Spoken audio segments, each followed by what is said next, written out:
nyo to nakikita, kawisan? Palabok. Yung Ayun, palabok palabok, ito, of course.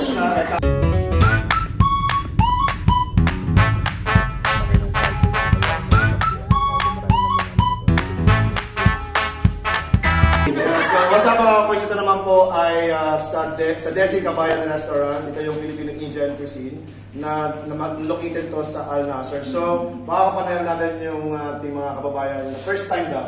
Ayan.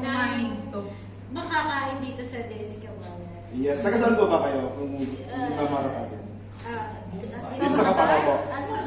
Okay, so medyo malapit lang. So, paano pa? Indian Filipino cuisine. Ito yan. Paano nyo nalaman ang The Desi Kabayan Restaurant? Lagi na nadadaanan. Lagi namin nadadaanan through Pagpunta ng family. And we try today because I will with you by Thursday. Yeah, We going try. na.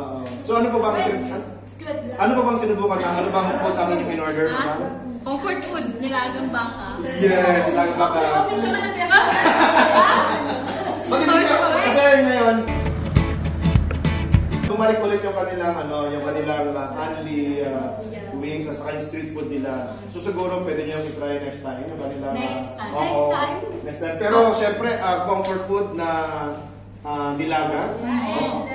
At saka Yung ayun palabok ito, palabok, of course, kami. sa kami yung palabok nila.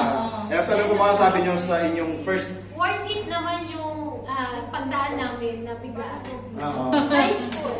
Kumusta naman po yung price? Affordable po ba? Affordable. Affordable. Yeah. So ano lang po mga sabi niyo sa mga kabayan? Mga gusto niyo silang try or? Come on, eat in Desi Ay, Kabayan. hindi nyo to nakikita, kawisan? Masarap corn, promise. Ayan. Tapos pa ng pagpapawisan ka na. Correct. Ayan.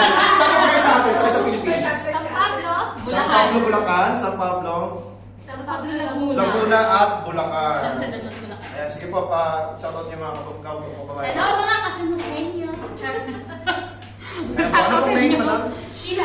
Sheila? Ruby. Ayan, maraming salamat po kay Ma'am Sheila na taga Laguna, sa Pablo Laguna at kay Ma'am Ruby from Bulacan. Ayan, dito lang po yan sa The Desi Kabayan Restaurant. Dito lang yan sa Al Nasser.